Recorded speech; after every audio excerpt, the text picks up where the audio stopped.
let's fade this one. Let's fade this one. Let's fade this one out.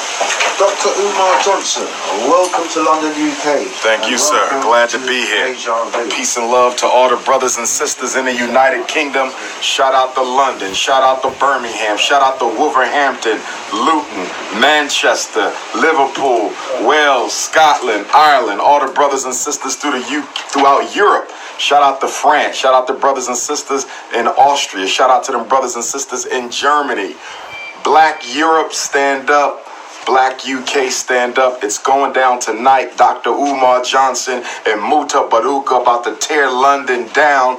Doors open up at 6 p.m. at the Lighthouse in London. Get your tickets. SiriusTickets.com. SIRIUS Tickets.com. The great step and raiser master teacher and elder Muta Baruka and King Kong Consciousness International Ifa Tunde. Y'all know what I do and how I do it. So it's going down tonight at the Lighthouse. Tickets online or at the door. Shout out to Sirius Energy, Mother Emma, Sister Jasmine for putting this whole thing together, getting me and Muta Baruka out here for the doubleheader, Birmingham in the UK. Shout out to Power Sis, Sister Kemet, and that my original UK family responsible for first introducing me to the brothers and sisters here. One love to them. Tonight, Sirius Energy, it's going down at the Lighthouse. Right, and tickets are £30. I don't even know. You don't even know. I don't even know. Right, let me fix your mic so you can how do you say? No, not too high, Baba. Right, okay. Yeah. That'll work. I'm good. Right, good. How that sound? Fine. All right. So, Doctor. Yes, sir. It's a privilege and an honour. Honor's mine. And basically, I've been hanging out with you for a couple of hours, and I've just been like, how do you say, amazed with your knowledge. I appreciate that, Baba. The first question I'd like to ask you. Yes. How did you start out? What was your beginnings? Was it rough? Was it Genesis? Very humble. We were born of extremely humble economic roots from north central Philadelphia, which would be considered a socio-economically disadvantaged section of Philadelphia. I'm from the same neighborhood as Bill Cosby, Meek Mill, Jill Scott. We're all from North Philadelphia, and that's where it began. In elementary school, I had a mandatory Black History class in 4th and 5th grade with a teacher by the name of Miss Green, and it was Miss Green who introduced me to a knowledge of self in her Black History class. And I don't know what it was about that class, but out of all the students in my class, I'm the only one who stayed with that Black consciousness. So that was 4th and 5th grade. I was about 8 or 9. And then in the 6th grade, my father took me to Baltimore, Maryland for my very first family reunion. We're walking in the back of a church, and there's all this Frederick Douglass memorabilia, his clothes, his Bible, his artifacts. And I asked my father, why is all this Frederick Douglass material here in this church? And he said, because you're related to him. And that gave me a sense of honor and obligation.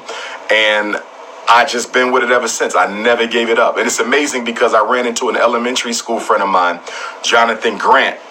And I told him, I said, you know, I'm into Black consciousness now. He said, you ain't into Black consciousness now.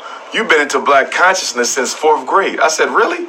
He said, dude, you were talking Black stuff since I knew you. He said, this has always been you. So I thought I started a little later. He said, no, since I've known you, this is all you've been about. So I say that to say that I think I was born to do the work that I do. Yeah, because I first saw you from the DVDs that were put in. Yes. It was creating. Yes, sir. A storm. It was Hidden Colors. Yes, sir. And I saw Hidden Colors 1, and a friend of mine, Kwame, who's my neighbour, he's a Bob Ashanti. He said, yes. You got to look at this. Yes. So when I saw Hidden Colors, I said, Kwame, where did you get this? So he goes, there's more. There's Hidden Colors 2, there's 3, there's 4. And I couldn't stop just copying them off and giving it to my friends and family, you know. And in the Hidden Colors, it was so much information. And to know that you're here at Deja Vu Studios with us today. It's just Oh, the honor is 360 mine, brother. degrees for The honor me. is mine. I don't know about anyone else, but for The me, honor is mine. It's you know. 360 degrees, and courtesy of Kemet, because Yes, yes. Without Kemet, then you wouldn't be here. She's sitting there in the corner. Yeah. So, Doctor. Yes, sir. For those of you who don't know about Hidden Colors, Yes, sir. please, guys, yeah, for those of you who don't know about Hidden Colors, check out YouTube, Hidden Colors. I know the DVD is different to the YouTube version. I don't know why. On the DVD, there seems to be more people like yourself. Can you name a few of the people that was in Hidden Colors? There's quite a few. Yes, Dr. Claude Anderson, my good friend, who I probably would consider to be the most practical and critical elder scholar alive today, because he deals with economics. So Dr. Claude Anderson is in there. My good friend and brother, David Banner, mega producer, hip hop scholar. All around good brother, David Banner is in there as well. Okay, Queen Mother, Scheherazade Ali. Okay, Scheherazade Ali. I remember that lady. Very powerful very in powerful. terms of dealing with the feminine issues and holding sisters accountable, which we don't see a lot. So it's normally always the brothers who are being held accountable for relationship woes and child rearing woes. But I appreciate Sister Scheherazade Ali because she balances out the accountability scale. She's very critical. And then, of course, there's others. And, of course, it's the one who is most responsible for making the first original 3 installments of Hidden Colors what it is, and that's the man you talking to, King Kong Consciousness, Dr. Umar Johnson. That's right, and it's amazing because I didn't know anything about black consciousness in that form, whereas dates, histories of, how do you say, black empowerment. I didn't really know there were so many kings and queens in our history until watched Hidden Colors. So, was you popular?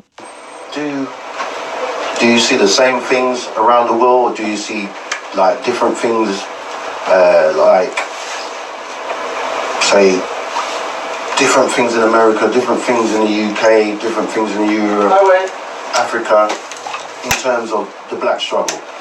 I mean, how do you see it? Is it different? Is it the same? It's very much the same. The irony is, as I travel around the world and meet and engage different brothers and sisters around consciousness and organization, because my focus is organization above and beyond consciousness. We've had the consciousness since the 60s.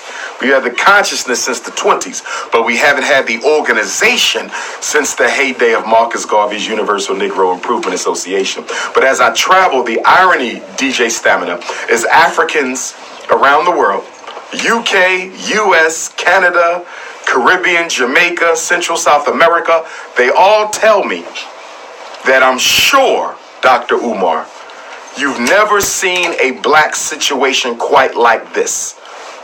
Everyone thinks their particular black struggle is unique in the diaspora. Wherever I go, when I first came to the UK 8 years ago, 7 years ago, they said it's very different here. When I was in South America, they said it's very different here. When I first came to Jamaica and St. Thomas and St. Martin and Bahamas and Bermuda, they said Cuba, they said it's different. And guess what, DJ Stamina? It's not different. The nuances may vary, but the underpinning foundational systems that keep African people oppressed are the same. In other words, I see 4 constants wherever I go in the world. Send me to any black country, any black nation, any black community. I don't care what language they speak, what flag they pledge, what religion they practice, or what culture they ascribe to. There's going to be 4 things from Australia to Alabama, South Africa to the South Bronx, from London to Los Angeles. And what are those for? Number one, white Jesus. Wherever you go in the African world, African people are still worshiping deities that resemble their enemies. White Jesus still predominates wherever you go in the world. Why is that, though? Why do you think that is? Well, I would argue that the white Jesus image and concept was probably the greatest weapon of mass destruction the Creator introduced into the black reality. Let's look at it now. The Last Supper painting came to us when? 1482. Leonardo da Vinci, 1482, gave us the painting of the Last Supper. Well, Columbus discovered the so-called New Land, and you can't discover a land where people already exist, but 1492, Columbus encounters America. White Jesus, 1482. Columbus, 1492.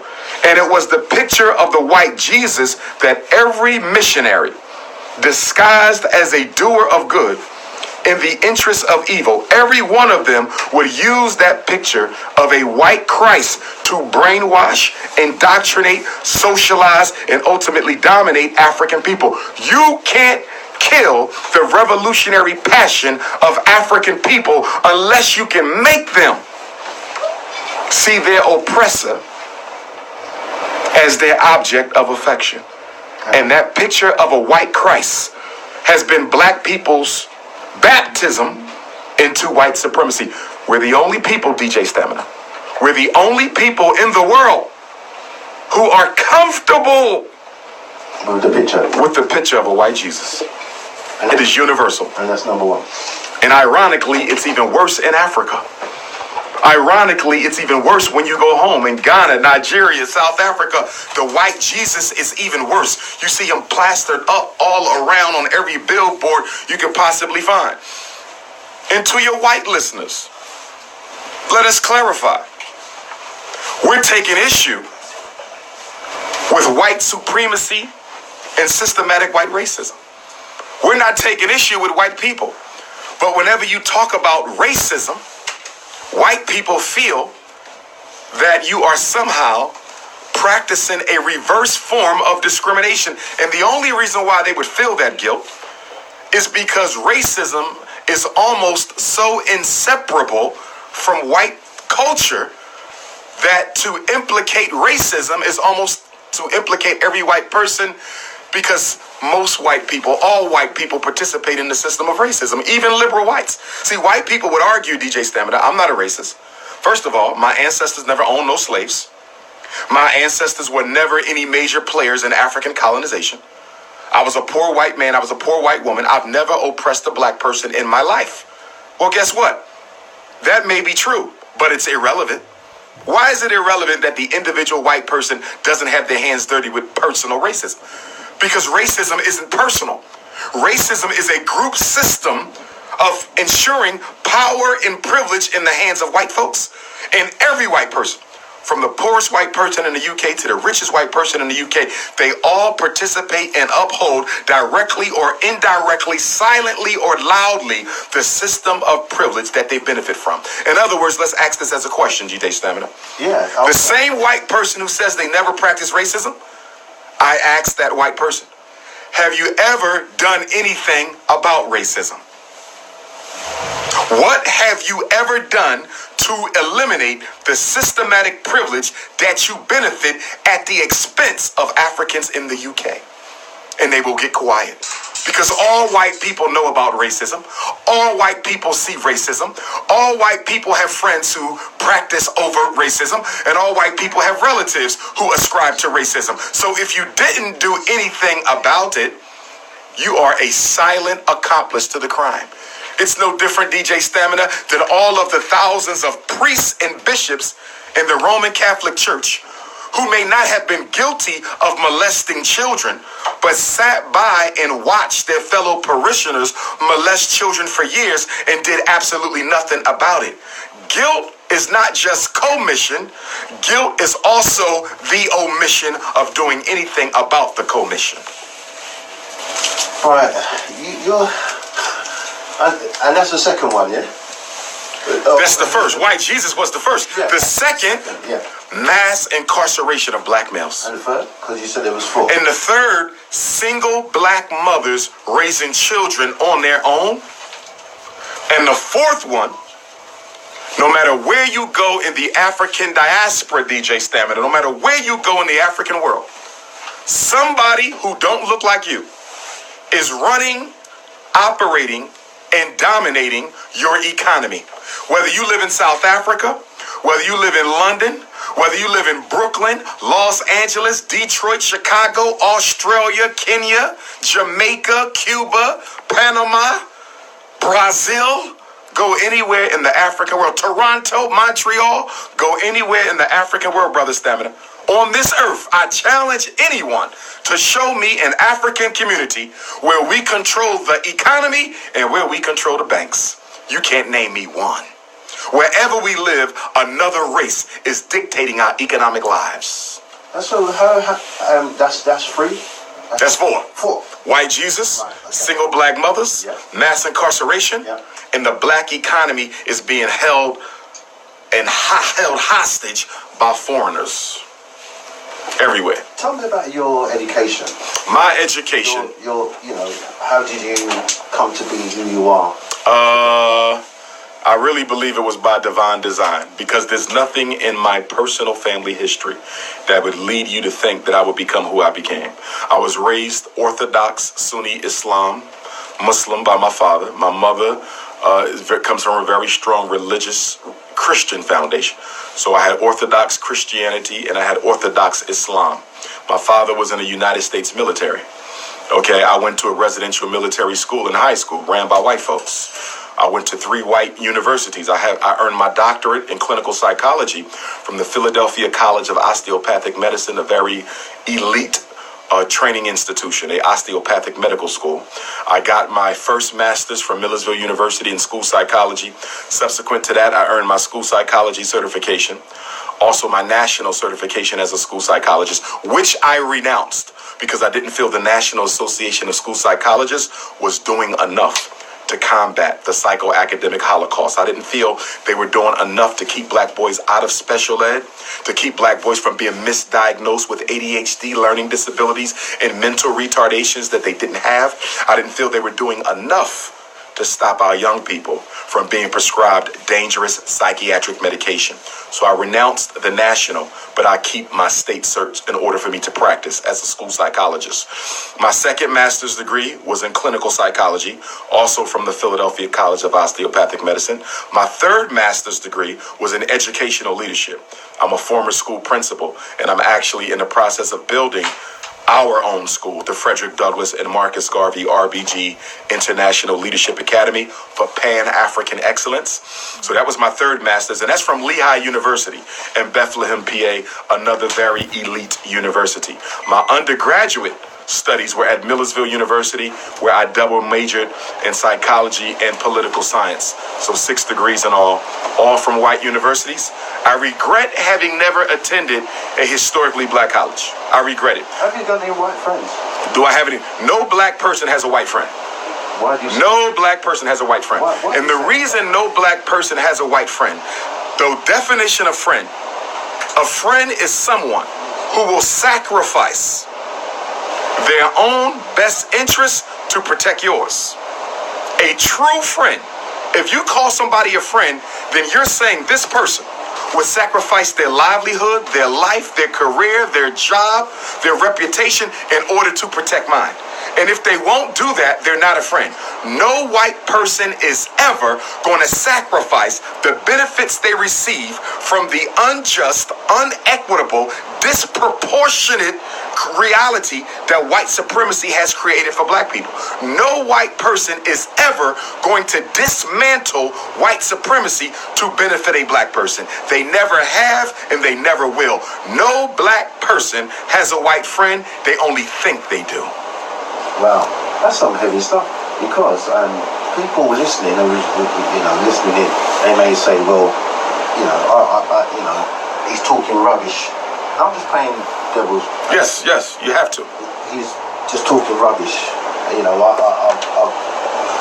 I'm with, I've got a child with a black person, whether male or female. Right. And we have children. So what do you say to those people that has that mixed religion? Okay, first of all, the Honorable Marcus Messiah Garvey, the greatest Pan-Africanist ever and the greatest black organizer in modern history, taught, and I totally concur with Mr. Garvey, that no black man has any business sleeping with, dating, mating, marrying, or reproducing with any aliens of any other culture. Why do you say alien? Well, alien is a political term that simply means someone not of our culture.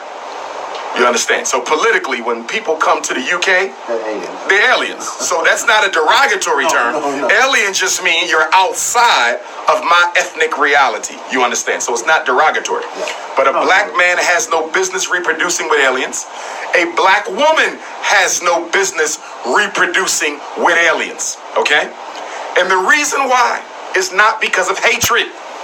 First of all, let's be clear. Everything I believe in politically has nothing to do with emotions. I want to be very clear about that. Pan-African revolution is business for me. It is business. It is not emotional. White supremacy for white people is business. White people don't have to hate you to practice racism. Let us be clear. White people can like you personally and still systematically disadvantage you because business ain't personal. That white woman will have your baby and still get you locked up because business ain't personal. That white man will sex you up and still fire you from your job because business ain't personal. And the problem with black people is we make business too personal too often with too many white people. So the reasons why we have no business dating outside our race. Reason number one. Although I consider all mixed race Africans my brothers and sisters, I do not put them in a separate category. If your mother is African or your father is African, you are African as far as the Pan-Africanist is concerned.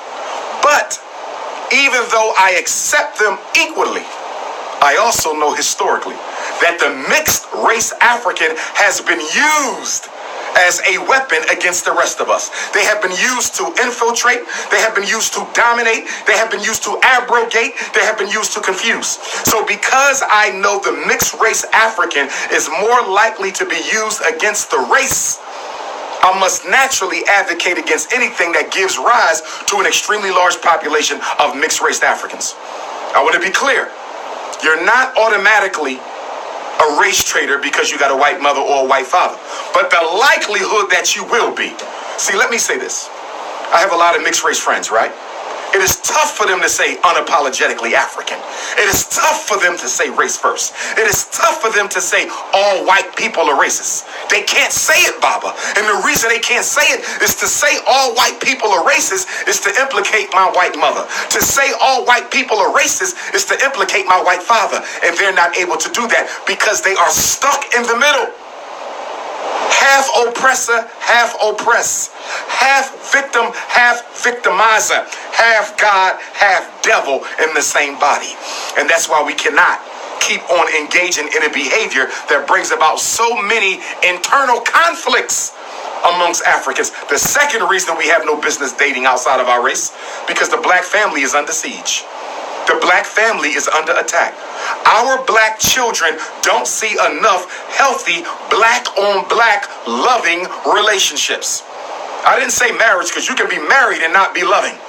You understand? Yeah. You can be married and not be happy. Our children don't see enough black men loving up on black women and enough black women loving up on black men. So if we keep on dating outside the race, how are you going to save the black family when you're not producing none? How are you going to motivate our children to build black on black loving relationships if they don't see none? Oh. So dating outside the race is a threat to the survival of the black family. Well, that's a mouthful. I'm going to just give out the phone line number, 07947, that's 07947 636 337. I'll repeat, 07947 636 337. If you'd like to call in and ask Dr. Umar Johnson a question or just call in to say, hi Doc, how are you? Thank you so much, Steve. Right, Deluxe says I've read it out wrong. 07497, that's 07497 636 337 if you'd like to ask Dr. Umar a question, or basically he's in town, he's in the UK, just say hi Doc, something like that.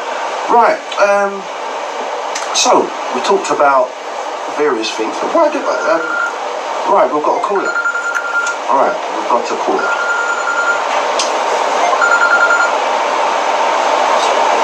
Yeah. Hello? Caller, you live? Hello? Hello? Hello? Hello, caller, you live. What's your name, where you're calling from?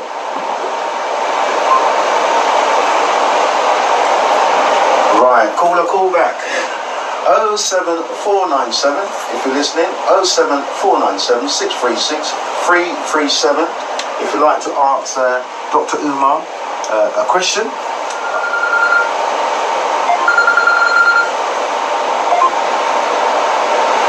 Hello? Good morning. Good morning. What's your name, where you're calling from?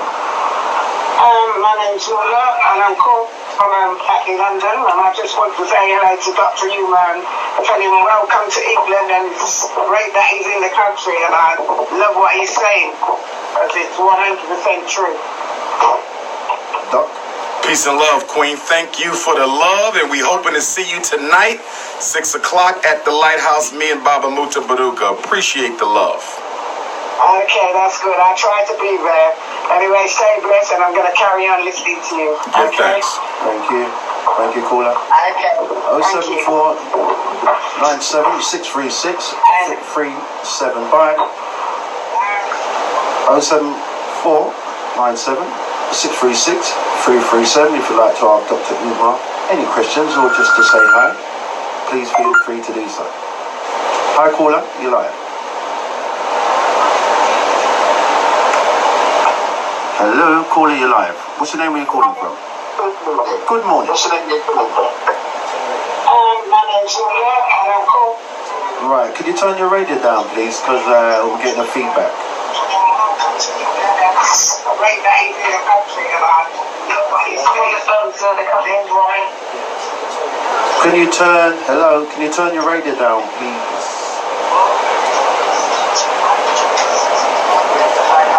Hello? Explain the rule. Okay. When you call in, please keep your radio down because we'll have a slight delay. We are an internet station, so there will be a delay. 07497 636 337 if you'd like to say hi or ask Dr. Umar any questions you might like to ask, please feel free to call in. Right,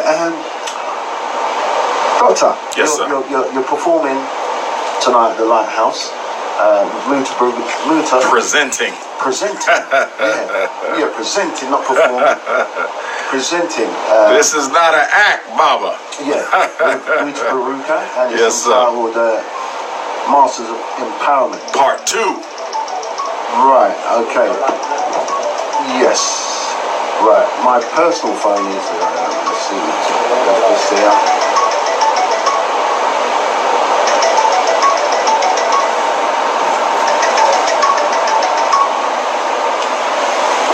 Okay, right. Yes, so you both Presenting. tonight at the Lighthouse. Yes, sir.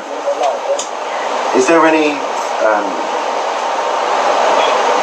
Do you script or you just? I don't script. My preparation for a presentation, particularly of this stature, okay, whenever I come to the UK, whenever I present to Africans outside of the United States, I consider it to be a very serious responsibility. And so in preparation, there's meditation, there's prayer, because I take my work as an orator very seriously. Oratory has always been the main weapon of the African organizer. Okay. And in preparing, I think of some general concepts that I want to make sure I cover in my message. I brainstorm. But once I get up on stage, the ancestors take over. Doc, we've got a few callers. Yes, sir. Let's do it. Yes, sir. Morning. Good morning. Caller. Caller, good morning. Hello. Hello? Good morning. What's your name and where you're calling from? Is that me? Am I on live? Yes, you are. What's your name and where you're calling from? It's Andrea. I'm just calling to say good morning to Dr. Umar, and I appreciate what he's saying. I just wanted to ask him a question, actually, if that's okay. Go ahead, yeah. Go ahead, Drea. Go ahead, Drea. Our very own Drea. I just want, Dr. Umar, how are you doing? Peace and love, my beautiful black sister. How you doing today? I'm good. Peace and love to you too. I wanted to ask if you feel that there is a connection between how people think and what they eat in terms of like diet and things like that. Do you think that there's a connection there? Yes, I do. I definitely think there's a connection there. And I would say to that I don't think our holistic health practitioners, our dietary scholars have appreciated that link enough. And let me tell you what I mean by that. Obesity is not about food as much as it is about psychological trauma.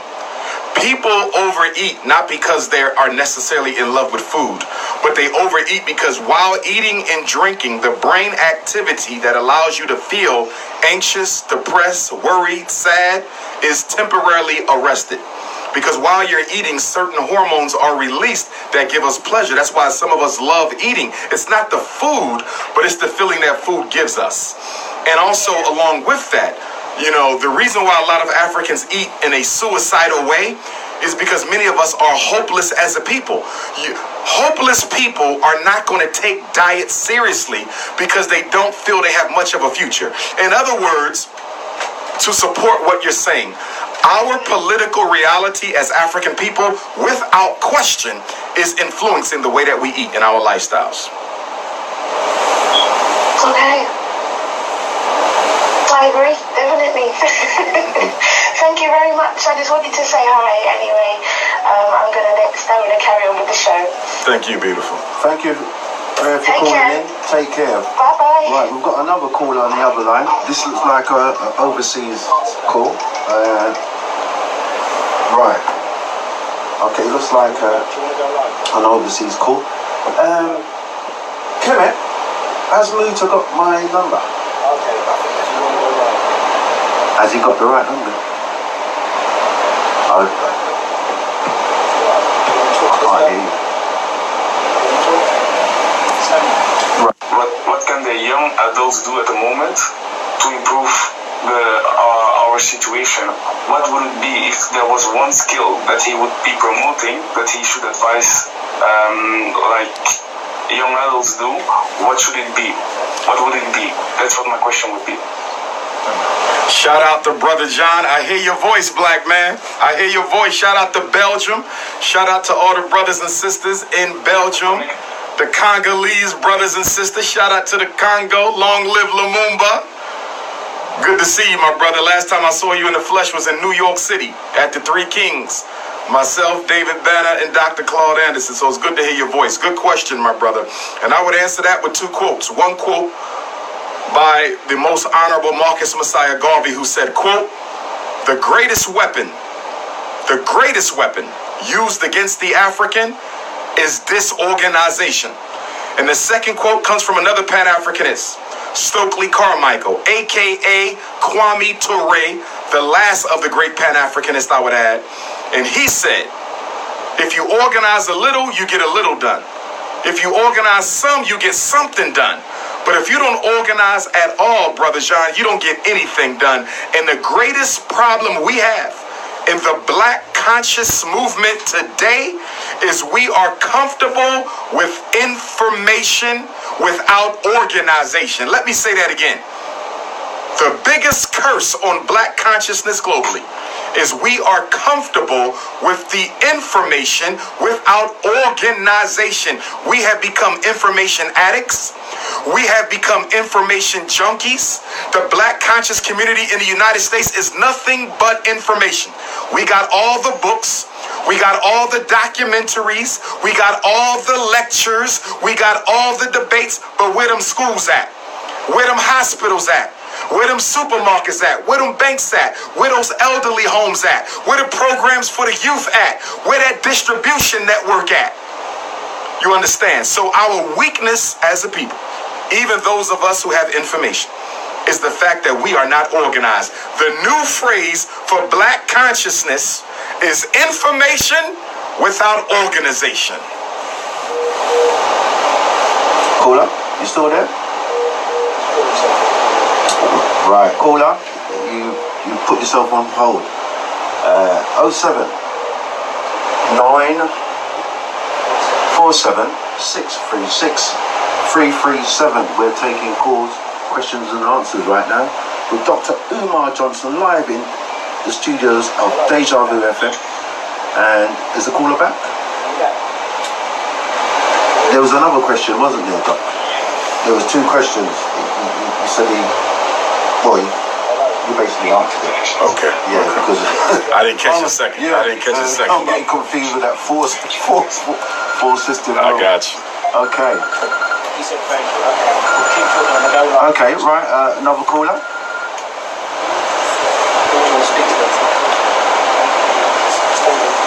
Caller, good morning. What's your name? Where you're calling from? Alright, good morning. My name's Kels. Morning Stamina, morning Deluxe, morning everyone usually locked into Deja. Morning, Kels. Morning. First and foremost, a big hearty